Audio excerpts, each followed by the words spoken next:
Así como adelantábamos recién en el pase con diálogos, hoy tenemos otra visita especial en el estudio de Radiofónicos y nos acompaña Diego Santilli, vicejefe de gobierno de la ciudad y además ministro de Justicia y Seguridad. ¿Qué tal, Diego? ¿Cómo estás? Muchas gracias por estar acá. Gracias por la invitación, un placer. No, por favor. Estuviste hace un rato conversando con alumnos de la carrera de Políticas, de Derecho, de Comunicación. De hecho, nosotros estuvimos en un edificio acá al lado, organizado por una charla con candidatos organizada por la Escuela de Política y Gobierno. Y mencionaste algo de que es fundamental, cuando uno desarrolla una política, tener como las cuatro patas de la mesa. Hiciste hincapié en el cambio social, que más allá de que uno desarrolle una política, tiene que apuntar al cambio social. Y me gustaría referirme a que existe un debate mundial por el futuro del trabajo en torno a la automatización, y siendo que la ciudad de Buenos Aires es el destino por excelencia de todos los argentinos a la hora de estudiar y de trabajar, ¿cuáles son los proyectos que podrían dar respuesta a este debate? Mirá, es muy bueno tu análisis, porque la ciudad de Buenos Aires, su composición de ingresos tiene que ver más con una economía de servicios que con una economía industrial, específicamente, que es tan importante como la industrial. Digo, en la ciudad de Buenos Aires, la mayor generadora de empleo son los servicios, y las pymes generan 7 de cada 10 puestos de trabajo de la ciudad de Buenos Aires. Y cuando te hablo de una pyme, te puedo hablar desde una pequeña y mediana compañía a un comercio, a un centro gastronómico, a un hotel, Sí. a sus diferentes vertientes, con lo cual la ciudad es una experiencia de eso, en términos de generación de trabajo. El turismo, por ejemplo, es una industria sin chimeneas. El esfuerzo que hizo el presidente por multiplicar las butacas de avión, es decir, la Argentina tenía 2 millones de butacas de avión, es decir, cantidad de aviones que podían llegar por turistas, multiplicarlo a 3 millones, eso nos da a nosotros una capacidad de generar trabajo importantísima. Digamos, cada turista que viene se toma un taxi, cada turista que viene va a comer algo, cada turista que viene va a un hotel, en el hotel hay gente que trabaja, que prepara, que te da la comida, que tenés que ir, que limpia, que mantiene, etcétera, etcétera, es generación de puestos de trabajo. Ahí hay evidentemente hay una matriz de generación de trabajo imponente, y bueno, eso es multiplicador. Bueno, hay países que viven de esto, Italia, España, sí, con 48 millones de turistas. Sí, pero a lo que yo me refería con el debate sobre la automatización es que tal vez estas actividades que vos mencionás puedan ser reemplazadas por máquinas o por procedimientos tecnológicos, los cuales se vería una baja en el empleo, una pérdida de empleo por la sociedad. ¿Cuáles serían algunos proyectos desde educación o desde otros ámbitos que ustedes proponen para dar respuestas a esto? Mira, nosotros, por ejemplo, en Parque Patricios creamos el Polo Tecnológico. Y hoy el Polo Tecnológico ha generado que 400 empresas aproximadamente se hayan radicado allí en Parque Patricios, que era un polo de fletes, expresos y camioneros. Y haya generado 20.000 puestos de trabajo, 20.000. De un polo que era expresos, fletes y camioneros, pasó a ser un polo tecnológico que generó 20.000 puestos de trabajo. Esa es una manera. En Parque Patricios lo estamos viviendo, es otra calidad de vida y de trabajo hoy tiene ese barrio de la ciudad de Buenos Aires, y de hecho también nos mudamos nosotros como gobierno de la ciudad. Entonces yo veo que hay una oportunidad y una posibilidad de generar futuro en lo que viene, en lo nuevo. Esas son maneras que nosotros hacemos, por ejemplo, la política de distritos, el distrito de las artes, el distrito del deporte, que en el sur de la ciudad de Buenos Aires creamos la Villa Olímpica, los barrios olímpicos, etcétera, generan oportunidades. Diego, uno de los pilares de este debate para la Ciudad de Buenos Aires fue la educación, sobre todo por parte de Horacio, que lo instaló muy desde el principio. Una de las propuestas es esta, ¿cómo se llama?, darle el rango universitario a la formación docente, sobre todo con este proyecto de Unicaba, digamos, que propone la ciudad, y que tuvo varios opositores. No se sabe mucho bien del proyecto, o por lo menos yo he buscado y no he encontrado mucho. ¿Qué comprende este proyecto?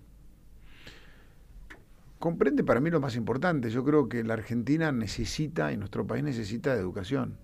La educación es parte de nuestra cotidianeidad. Lo hablábamos en la reunión antes que estuvimos, sí, en donde muchos de los problemas que tenemos como país es por falta de educación, o por no entender que mi derecho termina cuando empieza el tuyo termina cuando empieza el de ella, y el de los que estamos acá termina cuando empiezan los demás.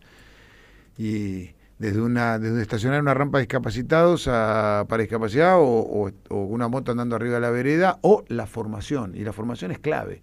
Y la formación de nuestros docentes es clave. Sobre todo, me parece a mí, en el siglo en el que vivimos, donde, si yo me pongo a pensar, te diría que cuando yo era chico, el conocimiento lo tenía el docente y te lo traspasaba a vos, que estudiabas. No teníamos, no teníamos herramientas tecnológicas al alcance. Claro. Qué sé yo, compramos alguna que otra enciclopedia para poder estudiar, que te agregaba la cantidad de hojas que tenía para poder aprender. Hoy el conocimiento está al alcance de la mano, está al alcance de googlearlo, de poder buscarlo y encontrarlo. Es decir, antes los ríos de Argentina te los traspasaba el docente. Hoy los ríos argentinos los googleás y los tenés. Sí. Y así para con la historia, y así para con todo. Ahora, lo que es indispensable es el docente a la hora de enseñarle a aprender a ese chico, a utilizar esas herramientas. Y para mí la formación es clave en esto. Entonces, formar a los docentes del futuro, formar a los docentes actuales, es fundamental. Y ahí el proyecto nuestro es de una universidad, que los que hoy son institutos docentes, formen parte de un gran abanico rector donde todos tengan un mismo nivel. Esto no significa que no tengan nivel, significa que tengan todos un mismo nivel de formación, de preparación y de enseñanza a los docentes. ¿Y cómo se concilia eso con la educación docente privada?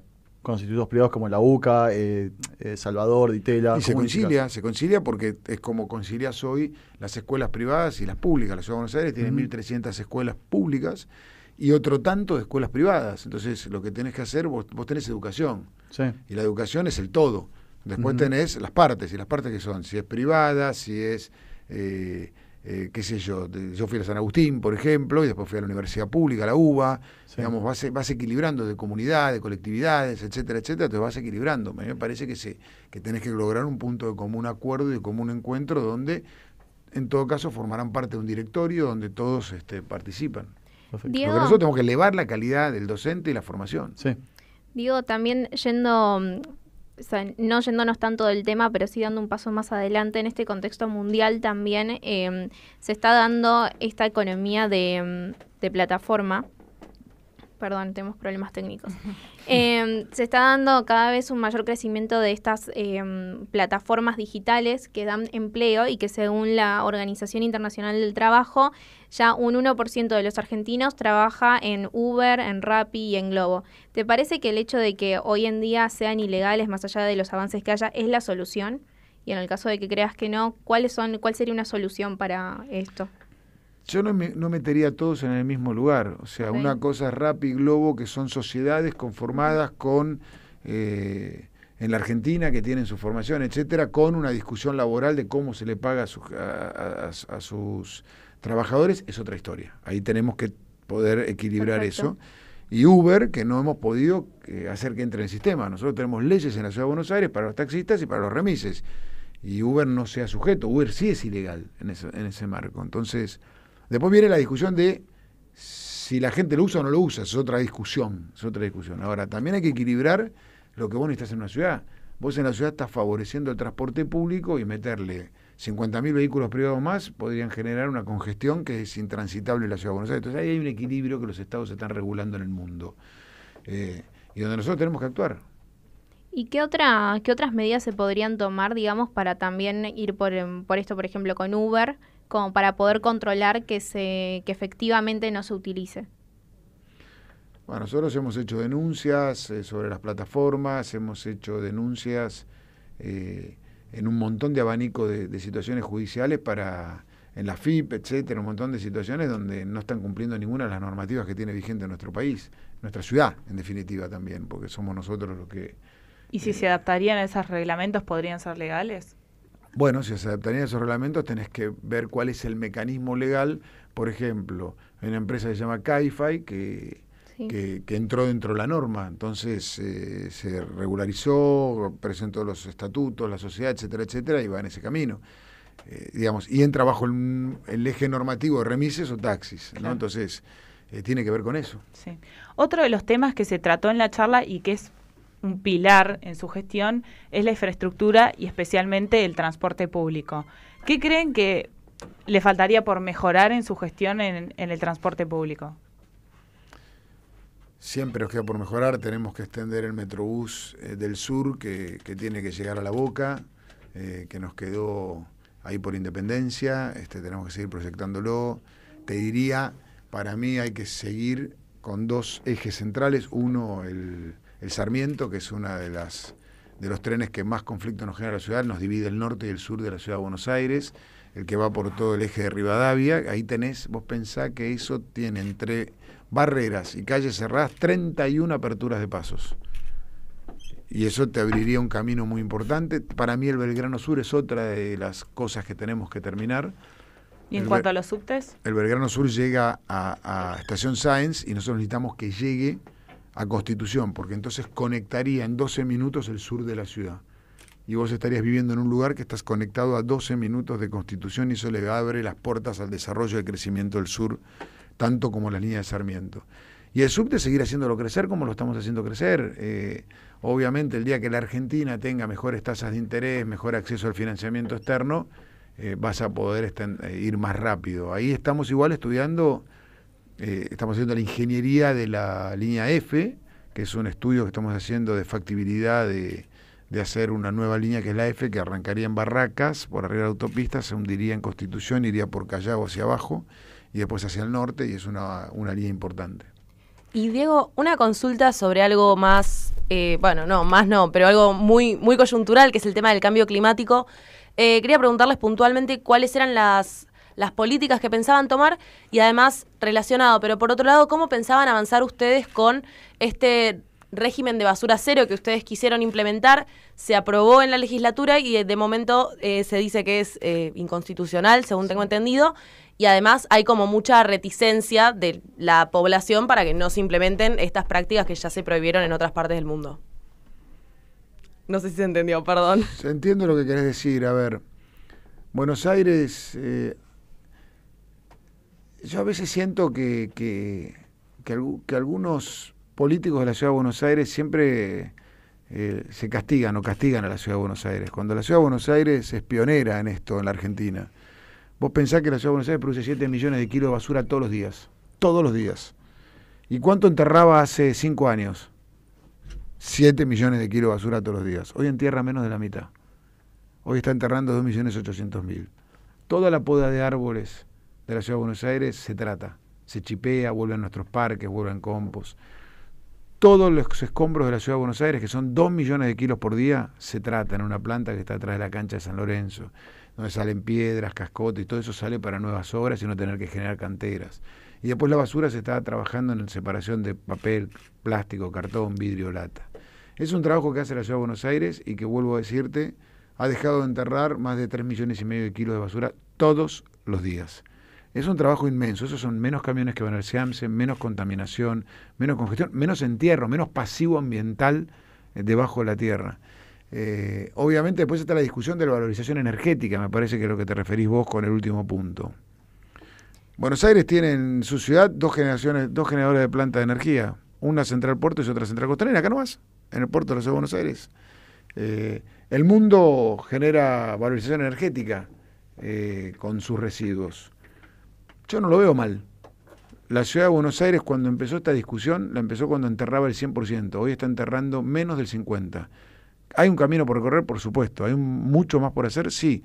Pero yo no le tengo miedo a la valorización energética, para nada. Lo hacen muchas ciudades, casi te diría, casi muchísimos países del mundo. Diego, ahora te pregunto más como ministro de Seguridad que como vicejefe de gobierno. Y en diciembre se aprobó la ley que prohíbe la actividad de los trapitos y los limpiavidrios. ¿Se notaron los beneficios? ¿Se notó alguna mejora en este ámbito? ¿Y de qué manera es posible llevar un control de esto? Sí, se notó sustancialmente la baja. Tenemos un 74% menos de trapitos y limpiavidrios en la Ciudad de Buenos Aires. Queda un 26%, que son casos crónicos, donde ahí estamos trabajando con la justicia. Obviamente la policía labró 84 actas en algunos casos, 90 en otras, pero ahí tenemos que actuar, no puede ser que tengamos que labrar 84 actas, ahí tiene que actuar la justicia, estamos trabajando con ellos para que se resuelva esta situación. Pero el avance es gigantesco. Para cerrar, como miembro de Juntos por el Cambio, ¿cómo ves cómo ves un reacomodamiento? ¿Cómo ves al partido en un eventual triunfo del Frente de Todos en la presidencia? Bueno, eso vamos a verlo. Primero vamos a ver Por el eso domingo. dije eventual, por eso dije eventual. Hay una elección, yo tengo fe en que se puede hacer un buen laburo y que podemos ir a balotaje, y estamos trabajando para eso, creo que se puede. Y si no, después vemos. El 28 te digo, vengo bueno, de nuevo si y te no, cuento. después, claro. Si no, lo que tenemos que te seguir invitamos la semana que viene. Si no, tenemos que seguir trabajando juntos. A mí me parece que lo que hemos construido con la coalición cívica, con el radicalismo, con el PRO, con diferentes partidos que se han sumado al socialismo, por ejemplo, en la Ciudad de Buenos Aires, es una confianza pública, y así te puedo repetir un montón de partidos. Me parece muy importante y sería tonto arruinarlo. Entonces hay que mantenerlo junto, hay que seguir trabajando en el caso de que suceda lo que vos decís. Yo creo que no, yo te pregunté, son posibilidades. Esperanzas. Es mi deber como periodista preguntártelo. Ya sé, pero yo todavía tengo esperanza y creo que podemos dar la vuelta. Bueno, Diego, muchas gracias por venir acá y por el tiempo. Sabemos que es muy acotado, sobre todo en esta última semana. Así que te agradecemos, y invitado la semana que viene, si querés, después de las elecciones. Después de las elecciones venimos de nuevo. O la semana que viene o la otra, pero hoy es un día bravo. Tenemos operativo de seguridad. Claro, hoy tenemos Boca River. Todavía tenemos un día largo. Bueno, muchas gracias.